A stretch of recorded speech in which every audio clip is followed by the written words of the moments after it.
A liquid crystal display, better known as a flat panel display, electronic visual display, or video display that uses the light modulating properties of liquid crystals.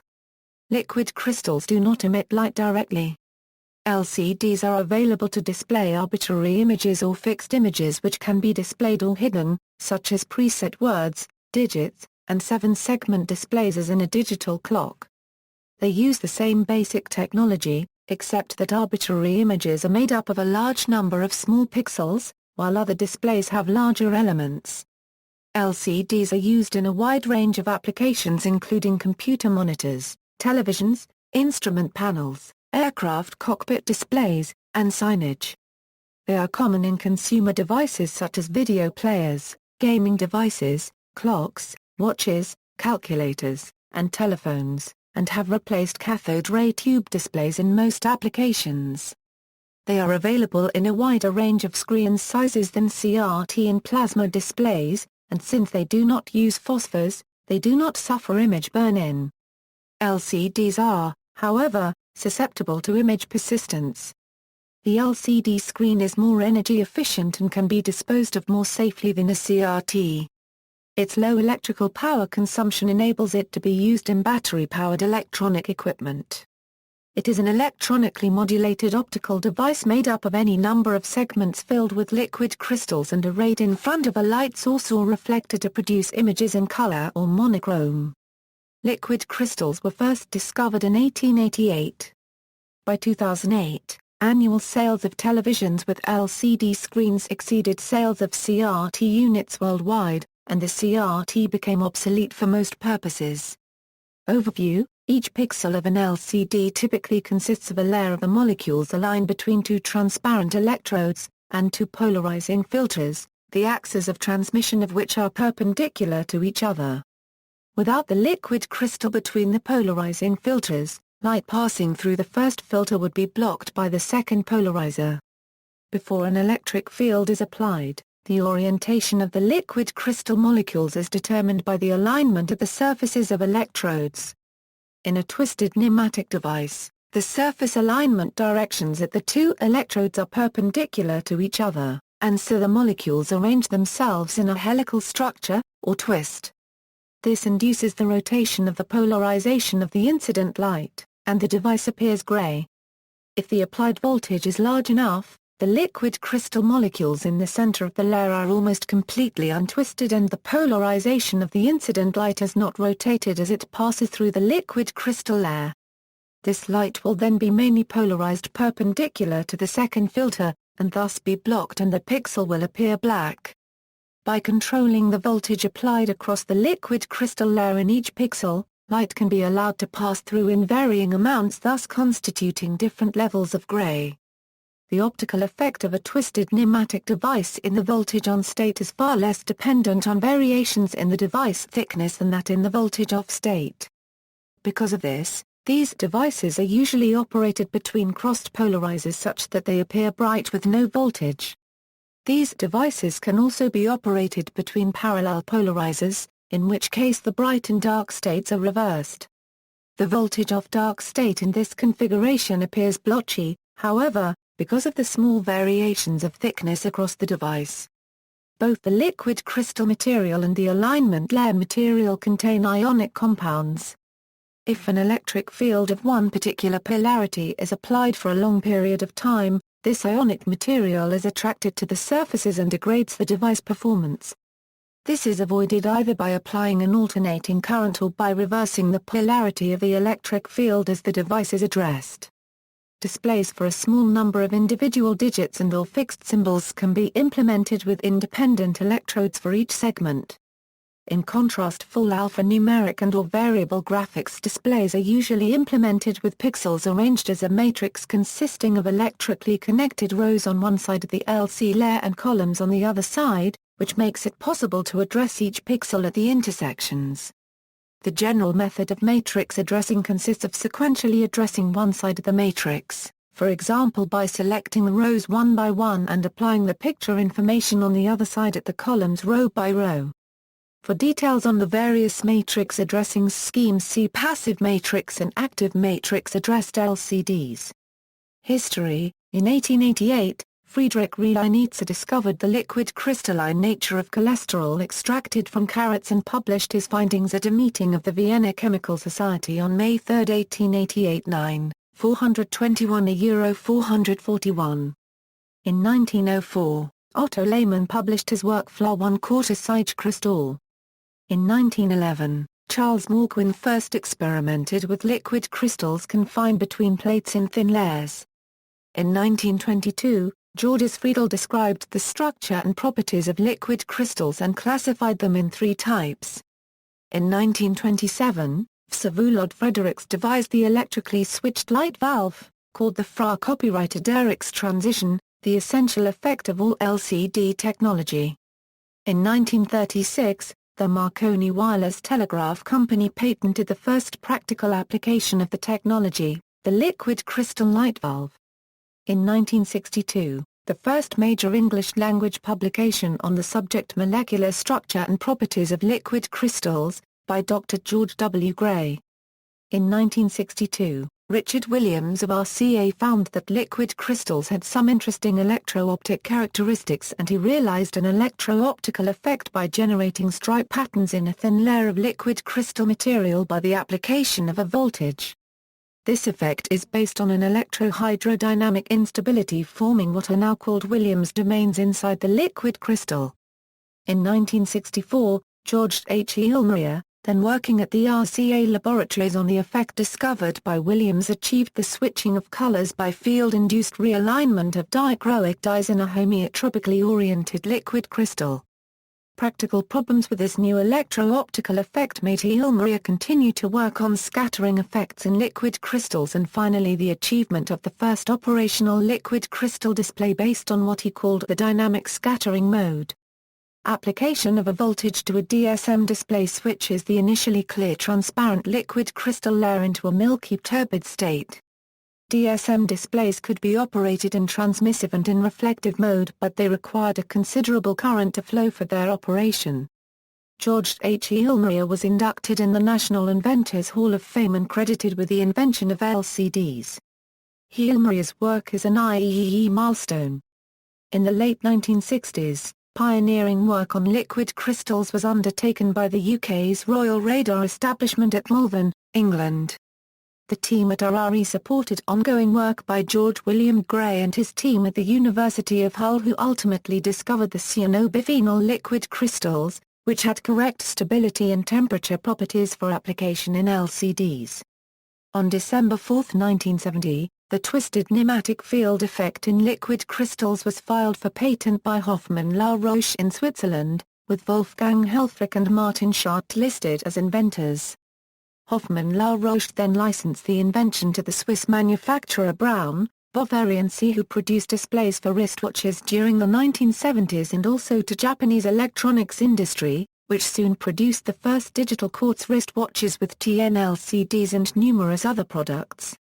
James Ferguson, while working with Saderi Aurora and Alfred Sorp at Kent State University Liquid Crystal Institute, filed an identical patent in the United States on April 22, 1971.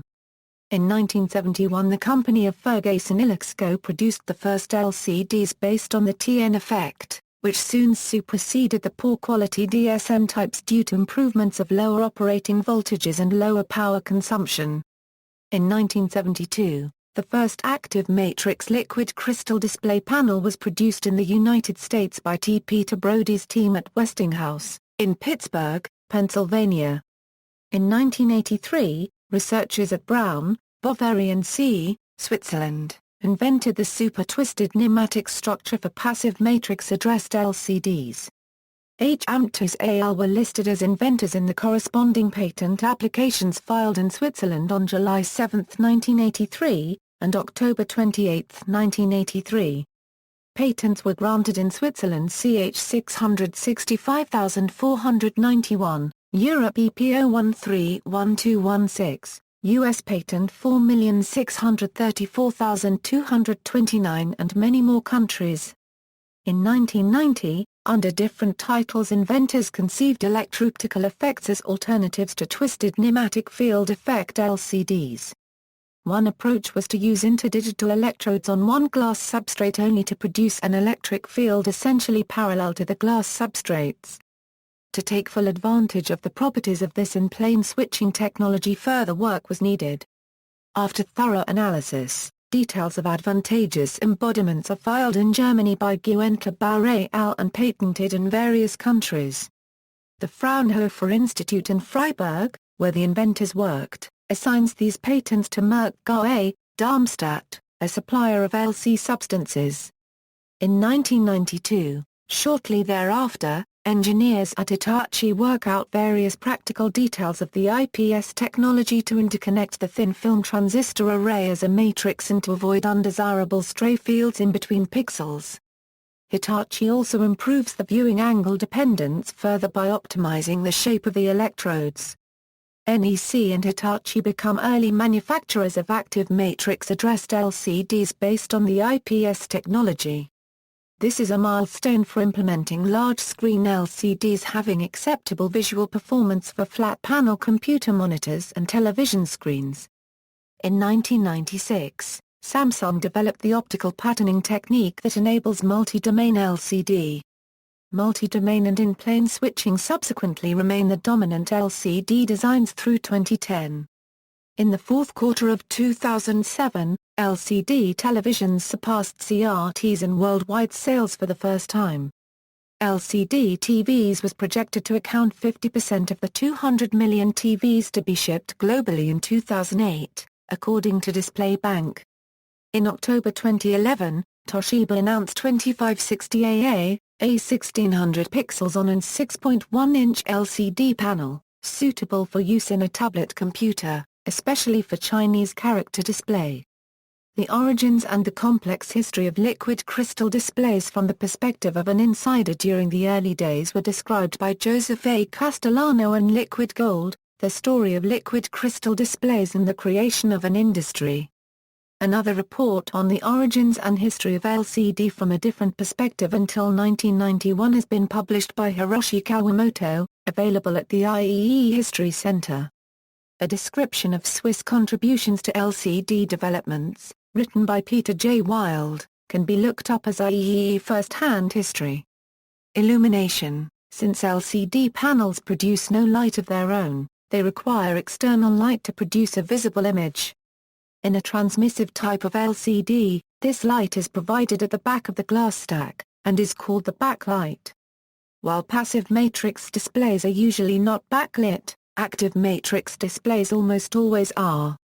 The common implementations of LCD backlight technology are CCFL. The LCD panel is lit either by two cold cathode fluorescent lamps placed at opposite edges of the display or an array of parallel CCFLs behind larger displays. A diffuser then spreads the light out evenly across the whole display. For many years, this technology had been used almost exclusively. Unlike white LEDs, most CCFLs have an even white spectral output resulting in better color gamut for the display. However, CCFLs are less energy efficient than LEDs and require a somewhat costly inverter to convert whatever DC voltage the device uses to 1000 V needed to light a CCFL. The thickness of the inverter transformers also limit how thin the display can be made. LWLED, the LCD panel is lit by a row of white LEDs placed at one or more edges of the screen. A light diffuser is then used to spread the light evenly across the whole display. As of 2012, this design is the most popular one in desktop computer monitors. It allows for the thinnest displays. Some LCD monitors using this technology have a feature called dynamic contrast, where the backlight is dimmed to the brightest color that appears on the screen, allowing the 1000:1 contrast ratio of the LCD panel to be scaled to different light intensities, resulting in the 30,001 contrast ratios seen in the advertising on some of these monitors. Since computer screen images usually have full white somewhere in the image, the backlight will usually be at full intensity, making this feature mostly a marketing gimmick. WLED array. The LCD panel is lit by a full array of white LEDs placed behind a diffuser behind the panel. LCD displays that use this implementation will usually have the ability to dim the LEDs in the dark areas of the image being displayed, effectively increasing the contrast ratio of the display. As of 2012, this design gets most of its use from upscale, larger screen LCD televisions. RGB LED, similar to the WLED array, except the panel is lit by a full array of RGB LEDs.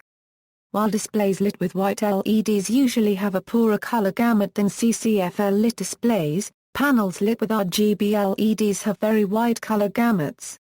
This implementation is most popular on professional graphics editing LCD displays. As of 2012, LCD displays in this category usually cost more than $1,000. Today, most LCD screens are being designed with an LED backlight instead of the traditional CCFL backlight. Connection to other circuits. LCD panels typically use thinly coated metallic conductive pathways on a glass substrate to form the cell circuitry to operate the panel. It is usually not possible to use soldering techniques to directly connect the panel to a separate copper-etched circuit board. Instead, interfacing is accomplished using either adhesive plastic ribbon with conductive traces glued to the edges of the LCD panel, or with an elastomeric connector, which is a strip of rubber or silicone with alternating layers of conductive and insulating pathways, pressed between contact pads on the LCD and mating contact pads on a circuit board. Passive and active matrix. Monochrome passive matrix LCDs were standard in most early laptops and the original Nintendo Game Boy until the mid-1990s, when color active matrix became standard on all laptops. The commercially unsuccessful Macintosh Portable was one of the first to use an active matrix display. Passive matrix LCDs are still used today for applications less demanding than laptops and TVs. In particular, these are used on portable devices where less information content needs to be displayed, lowest power consumption and low cost are desired, and/or readability in direct sunlight is needed. Displays having a passive matrix structure are employing super-twisted nematic STN or double-layer STN technology, and color STN in which color is added by using an internal filter. STN LCDs have been optimized for passive matrix addressing. They exhibit a sharper threshold of the contrast vs voltage characteristic than the original TN LCDs. This is important, because pixels are subjected to partial voltages even while not selected. Crosstalk between activated and non-activated pixels is to be handled properly by keeping the RMS voltage of non-activated pixels below the threshold voltage, while activated pixels are subjected to voltages above threshold. STN LCDs have to be continuously refreshed by alternating pulsed voltages of one polarity during one frame and pulses of opposite polarity during the next frame. Individual pixels are addressed by the corresponding row and column circuits. This type of display is called passive matrix addressed, because the pixel must retain its state between refreshes without the benefit of a steady electrical charge. As the number of pixels increases, this type of display becomes less feasible. Slow response times and poor contrast are typical of passive matrix addressed LCDs with too many pixels. New zero-power LCDs do not require continuous refreshing. Rewriting is only required for picture information changes.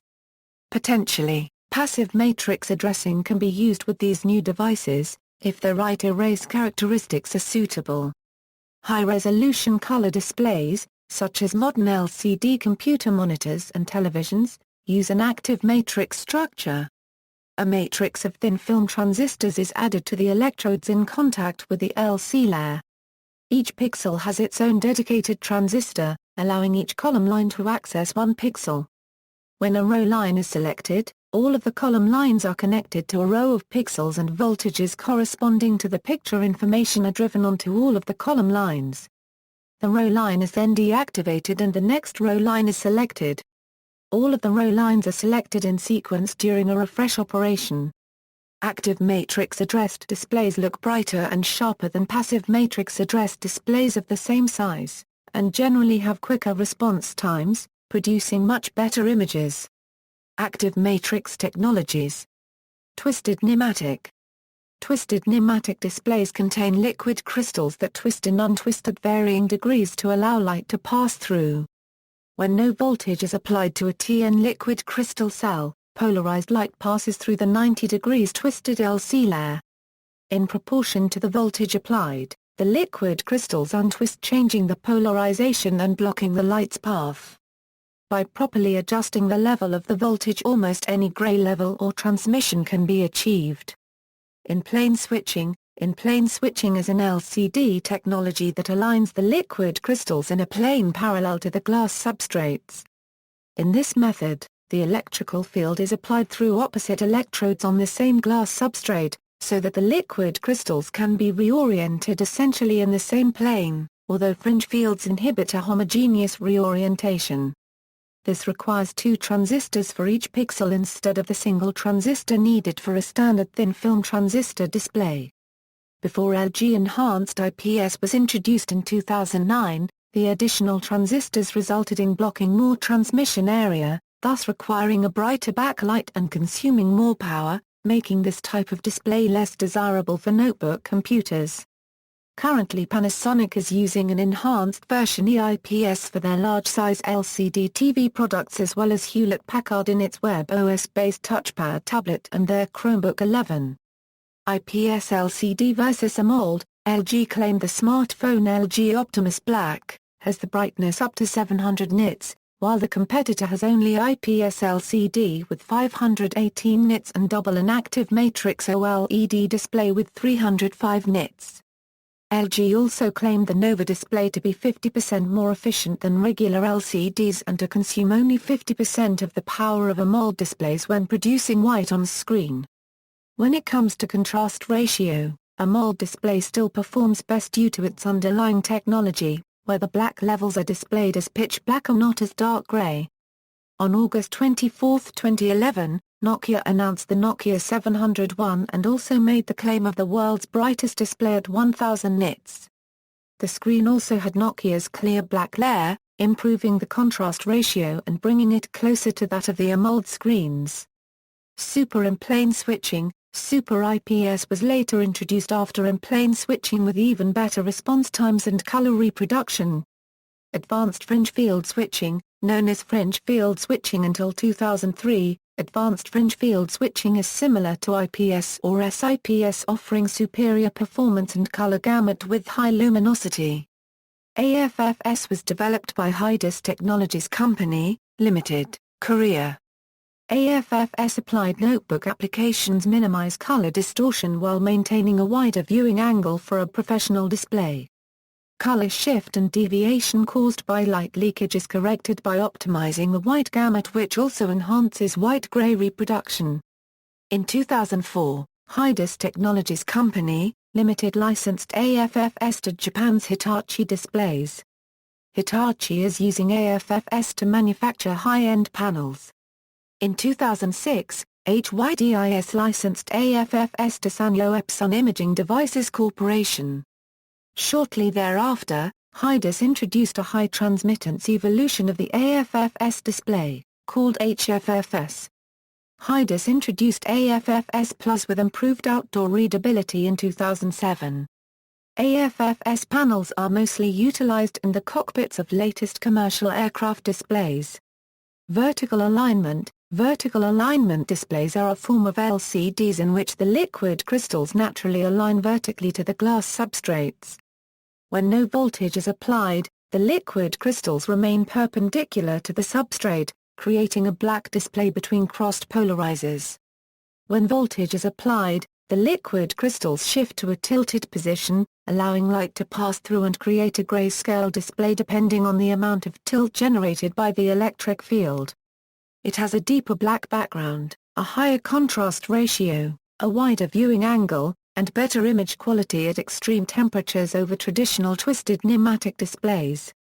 Blue phase mode. Blue phase mode LCDs have been shown as engineering samples early in 2008, but they are not in mass production yet. The physics of blue phase mode LCDs suggest that very short switching times can be achieved, so time sequential color control can possibly be realized and expensive color filters would be obsolete. Quality control. Some LCD panels have defective transistors, causing permanently lit or unlit pixels, which are commonly referred to as stuck pixels or dead pixels respectively. Unlike integrated circuits, LCD panels with a few defective transistors are usually still usable. Manufacturers' policies for the acceptable number of defective pixels vary greatly. At one point, Samsung held a zero-tolerance policy for LCD monitors sold in Korea. As of 2005, though, Samsung adheres to the less restrictive ISO 13406-2 standard. Other companies have been known to tolerate as many as 11 dead pixels in their policies. Dead pixel policies are often hotly debated between manufacturers and customers. To regulate the acceptability of defects and to protect the end user, ISO released the ISO 13406-2 standard. However, not every LCD manufacturer conforms to the ISO standard, and the ISO standard is quite often interpreted in different ways. LCD panels are more likely to have defects than most ICs due to their larger size. For example, a 300 ohm SVGA LCD has 8 defects and a 150 ohm wafer has only 3 defects. However, 134 of the 137 dies on the wafer will be acceptable, whereas rejection of the whole LCD panel would be a 0% yield. In recent years, quality control has been improved. An SVGA LCD panel with 4 defective pixels is usually considered defective and customers can request an exchange for a new one. Some manufacturers, notably in South Korea where some of the largest LCD panel manufacturers, such as LG, are located, now have zero defective pixel guarantee, which is an extra screening process which can then determine A and B grade panels. Many manufacturers would replace a product even with 1 defective pixel. Even where such guarantees do not exist, the location of defective pixels is important. A display with only a few defective pixels may be unacceptable if the defective pixels are near each other. LCD panels also have defects known as clouding, which describes the uneven patches of changes in luminance. It is most visible in dark or black areas of displayed scenes. Zero-power displays. The zenithal bistable device, developed by Kinetic-Q, can retain an image without power. The crystals may exist in one of 2 stable orientations and power is only required to change the image. ZBD Displays is a spin-off company from Kinetic-Q who manufacture both grayscale and color ZBD devices. Kent Displays has also developed a no-power display that uses polymer-stabilized callistric liquid crystal. In 2009, Kent demonstrated the use of a CHLCD to cover the entire surface of a mobile phone, allowing it to change colors, and keep that color even when power is cut off. In 2004, researchers at the University of Oxford demonstrated 2 new types of zero-power bistable LCDs based on zenithal bistable techniques. Several bistable technologies, like the 360° BTN and the bistable callistric, depend mainly on the bulk properties of the liquid crystal and use standard strong anchoring, with alignment films and LC mixtures similar to the traditional monostable materials. Other bistable technologies, for example binome technology, are based mainly on the surface properties and need specific weak anchoring materials. Specifications. Important factors to consider when evaluating an LCD: resolution versus range. Fundamentally, resolution is the granularity with which a performance feature of the display is divided. Resolution is often confused with range or the total end-to-end output of the display. Each of the major features of a display has both a resolution and a range that are tied to each other but very different. Frequently the range is an inherent limitation of the display while the resolution is a function of the electronics that make the display work. Spatial performance. LCDs come in only one size for a variety of applications and a variety of resolutions within each of those applications. LCD spatial performance is also sometimes described in terms of a dot pitch. The size of an LCD is always described in terms of the diagonal distance from one corner to its opposite. This is an historical remnant from the early days of CRT television when CRT screens were manufactured on the bottoms of glass bottles, a direct extension of cathode ray tubes used in oscilloscopes. The diameter of the bottle determined the size of the screen. Later, when televisions went to a more square format, the square screens were measured diagonally to compare with the older round screens. The spatial resolution of an LCD is expressed by the number of columns and rows of pixels. Each pixel is usually composed 3 sub-pixels, a red, a green, and a blue one. This had been one of the few features of LCD performance that was easily understood and not subject to interpretation. However, there are newer schemes that share subpixels among pixels and to add additional colors of subpixels. So going forward, spatial resolution may now be more subject to interpretation. One external factor to consider in evaluating display resolution is the resolution of the viewer's eyes. Assuming 20/20 vision, the resolution of the eyes is about 1 minute of arc. In practical terms, that means for an older standard definition TV set the ideal viewing distance was about 8 times the height of the screen away. At the distance, the individual rows of pixels merge into a solid. If the viewer were closer to the screen than that, they would be able to see the individual rows of pixels. When observed from farther away, the image of the rows of pixels still merge, but the total image becomes smaller as the distance increases. For an HD TV set with slightly more than twice the number of rows of pixels, the ideal viewing distance is about half what it is for a standard definition set. The higher the resolution, the closer the viewer can sit, or the larger the set can usefully be sitting at the same distance as an older standard definition display. For a computer monitor or some other LCD that is being viewed from a very close distance, resolution is often expressed in terms of dot pitch or pixels per inch. This is consistent with the printing industry. Magazines, and other premium printed media are often at 300 dots per inch. As with the distance discussion above, this provides a very solid-looking and detailed image. LCDs, particularly on mobile devices, are frequently much less than this, as the higher the dot pitch, the more optically inefficient the display and the more power it burns. Running the LCD is frequently half, or more, of the power consumed by a mobile device. An additional consideration in spatial performance are viewing cone and aspect ratio. The aspect ratio is the ratio of the width to the height. Older, standard definition TVs were 4:3. Newer high-definition televisions are 6:9, as are most new notebook computers. Movies are often filmed in much different aspect ratios, which is why there will frequently still be black bars at the top and bottom of an HD TV screen. The viewing angle of an LCD may be important depending on its use or location.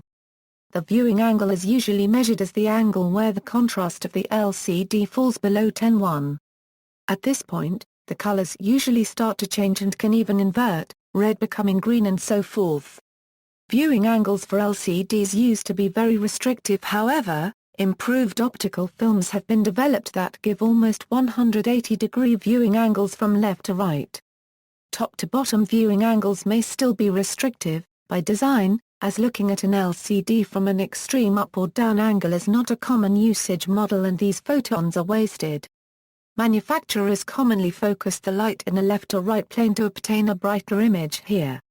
Temporal timing performance. Contrary to spatial performance, temporal performance is a feature where smaller is better. Specifically, the range is the pixel response time of an LCD, or how quickly a sub-pixel's brightness changes from one level to another. For LCD monitors, this is measured in BTB or GTG. These different types of measurements make comparison difficult. Further, this number is almost never published in sales advertising. Refresh rate, or the temporal resolution of an LCD, is the number of times per second in which the display draws the data it is being given. Since activated LCD pixels do not flash on/off between frames, LCD monitors exhibit no refresh-induced flicker, no matter how low the refresh rate. High-end LCD televisions now feature up to 240 Hz refresh rate, which requires advanced digital processing to insert additional interpolated frames between the real images to smooth the image motion.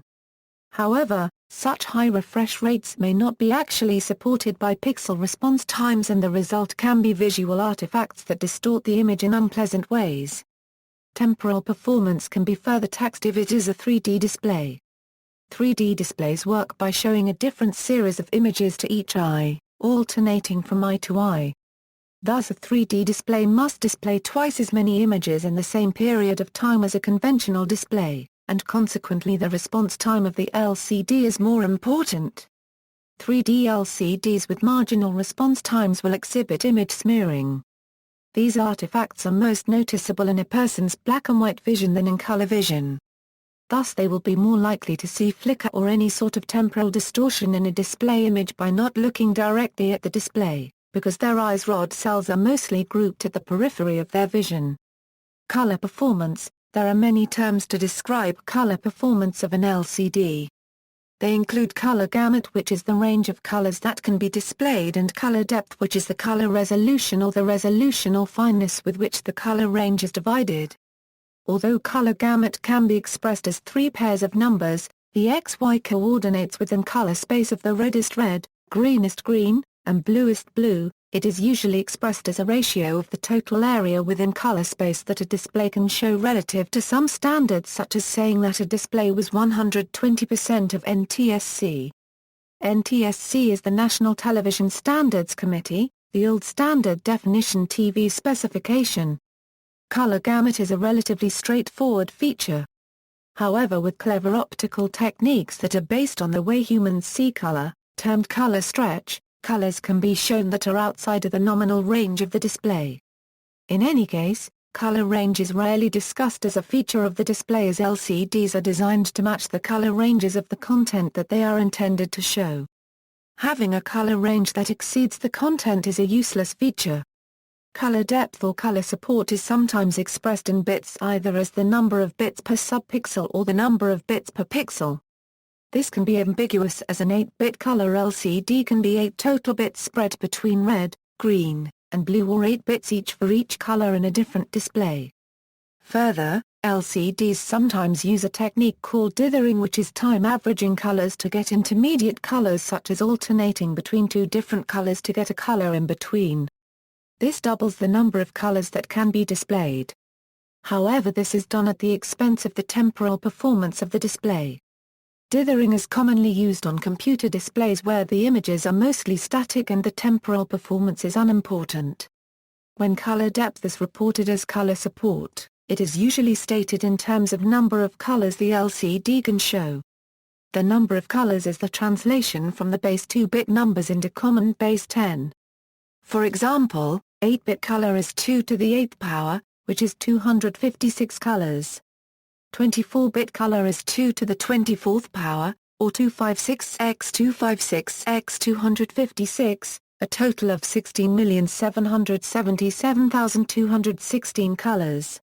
The color resolution of the human eye depends on both the range of colors being sliced and the number of slices. But for most common displays the limit is about 28-bit color. LCD TVs commonly display more than that, as the digital processing can introduce color distortions and the additional levels of color are needed to ensure true colors.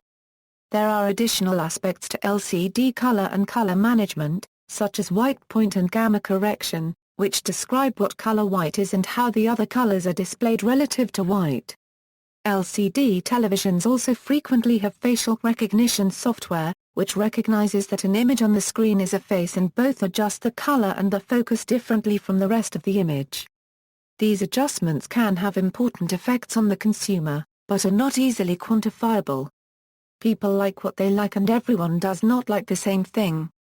There is no substitute for looking at the LCD one is going to buy before buying it. Portrait film, another form of display, has similar adjustments built into it. Many years ago, Kodak had to overcome initial rejection of its portrait film in Japan because of these adjustments. In the US, people generally prefer a more colorful facial image than in reality. In Japan, consumers generally prefer a less saturated image. The film that Kodak initially sent to Japan was biased in the wrong direction for Japanese consumers. Television monitors have their built-in biases as well. Brightness and contrast ratio. Contrast ratio is the ratio of the brightness of a full-on pixel to a full-off pixel and, as such, would be directly tied to brightness if not for the invention of the blinking backlight. The LCD itself is only a light valve and does not generate light. The light comes from a backlight that is either a fluorescent tube or a set of LEDs. The blinking backlight was developed to improve the motion performance of LCDs by turning the backlight off while the liquid crystals were in transition from one image to another. However, a side benefit of the blinking backlight was infinite contrast. The contrast reported on most LCDs is what the LCD is qualified at, not its actual performance. In any case, there are two large caveats to contrast ratio as a measure of LCD performance. The first caveat is that contrast ratios are measured in a completely dark room. In actual use, the room is never completely dark, as one will always have the light from the LCD itself. Beyond that, there may be sunlight coming in through a window or other room lights that reflect off of the surface of the LCD and degrades the contrast. As a practical matter, the contrast of an LCD, or any display, is governed by the amount of surface reflections, not by the performance of the display. The second caveat is that the human eye can only image a contrast ratio of a maximum of about 201. Black print on a white paper is about 15:21. That is why viewing angles are specified to the point where they fall below 10:1. A 10:1 image is not great, but is discernible. Brightness is usually stated as the maximum output of the LCD. In the CRT era, trinitron CRTs had a brightness advantage over the competition, so brightness was commonly discussed in TV advertising. With current LCD technology, brightness, though important, is usually similar from maker to maker and consequently is not discussed much, except for laptop LCDs and other displays that will be viewed in bright sunlight. In general, brighter is better, but there is always a trade-off between brightness and battery life in a mobile device. Advantages and disadvantages. Advantages: very compact and light. Low power consumption. Depending on the set display brightness and content being displayed, the older CCFT backlit models typically used 30–50% of the power a CRT monitor of the same size viewing area would use, and the modern LED backlit models typically use 10–25% of the power a CRT monitor would use. Very little heat emitted during operation, due to low power consumption. No geometric distortion. The possible ability to have little or no flicker depending on backlight technology. Usually no refresh rate flicker, because the LCD pixels hold their state between refreshes. Is very thin compared to a CRT monitor, which allows the monitor to be placed farther back from the user, reducing close focusing related eye strain. Razor-sharp image with no bleeding smearing when operated at native resolution. Emits much less undesirable electromagnetic radiation than a CRT monitor. Can be made in almost any size or shape. No theoretical resolution limit. Can be made to large sizes lightly and relatively inexpensively. Masking effect. The LCD grid can mask the effects of spatial and grayscale quantization, creating the illusion of higher image quality. Unconstrained by geographical location of device with respect to Earth's magnetic field. As an inherently digital device, the LCD can natively display digital data from a DVI or HDMI connection without requiring conversion to analog. Many LCD monitors are powered by an external 12V power supply, which means that they can also be run directly on one of the computer's 12V power supply outputs, removing the overhead and quiescent power consumption of the monitor's own power supply. This can increase the power efficiency, especially if the computer has a high-efficiency PFC power supply. This is also convenient because the monitor will power on when the computer is turned on, and will power off when the computer sleeps or is shut down. Disadvantages: limited viewing angle, causing color, saturation, contrast and brightness to vary, even within the intended viewing angle, by variations in posture. Uneven backlighting in some monitors, causing brightness distortion, especially toward the edges. Black levels may appear unacceptably bright because individual liquid crystals cannot completely block all light from passing through. Display motion blur on moving objects caused by slow response times and eye tracking on a sample and hold display, unless a strobing backlight is used. However, this strobing can cause eye strain, as is noted next. As of 2012, most implementations of LCD backlighting use PWM to dim the display, which makes the screen flicker more acutely than a CRT monitor at 85 Hz refresh rate would, causing severe eye strain for some people. Unfortunately, many of these people don't know that their eye strain is being caused by the invisible strobe effect of PWM.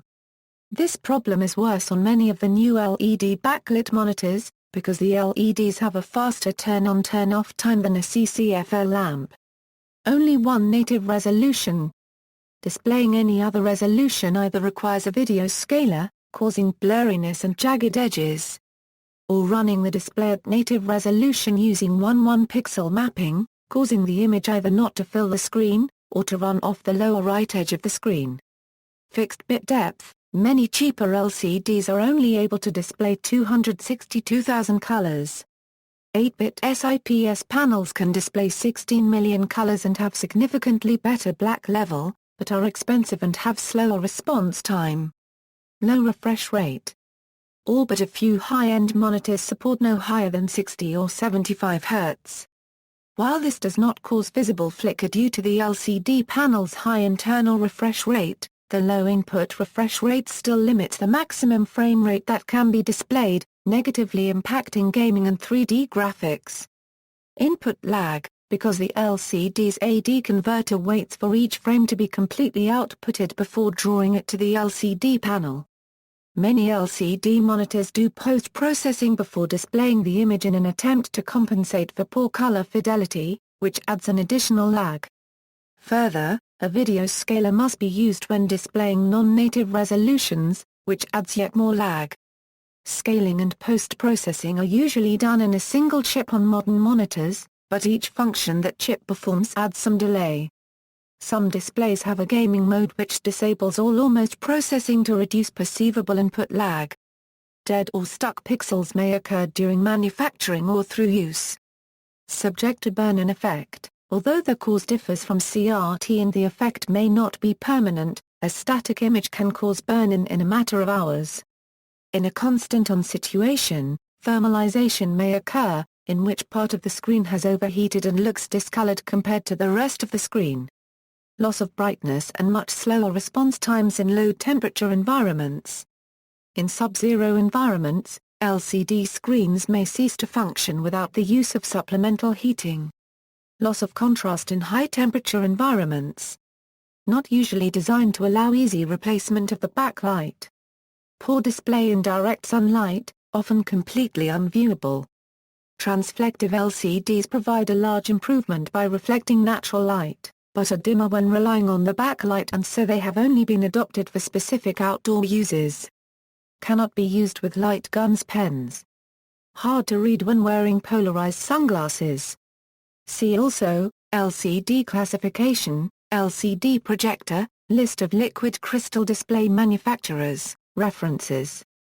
External links. LCD monitor teardown Ingenieur video on YouTube, History and Physical Properties of Liquid Crystals by NobelPrize.org, Definitions of Basic Terms Relating to Low Molar Mass and Polymer Liquid Crystals, An Intelligible Introduction to Liquid Crystals from Case Western Reserve University, Liquid Crystal Physics Tutorial from the Liquid Crystals Group, University of Colorado, Molecular Crystals and Liquid Crystals, a journal by Taylor and Francis. Hotspot detection techniques for ICs, Pixparan, software for testing motion blur on a monitor, general information, development of liquid crystal displays, interview with George Gray, Hull University, 2004a. Euro video by the Vega Science Trust. Timothy J. Sluckin, History of Liquid Crystals, a presentation and extracts from the book Crystals That Flow, Classic Papers from the History of Liquid Crystals. David Dunmer and Tim Sluckin, Soap, Science, and Flat Screen TVs, A History of Liquid Crystals, Oxford University Press, ISBN 978-0-19-954940-5. Oleg Artamanov. Contemporary LCD monitor parameters, objective and subjective analysis. XBit Labs. Retrieved May 17, 2008. Overview of 3 LCD technology, presentation technology, LCD phase and clock adjustment. TeachMeet offers a free test screen to get a better LCD picture quality than the LCD's auto-tune function. Interfacing alphanumeric LCD to microcontroller, animations explaining operation of LCD panels.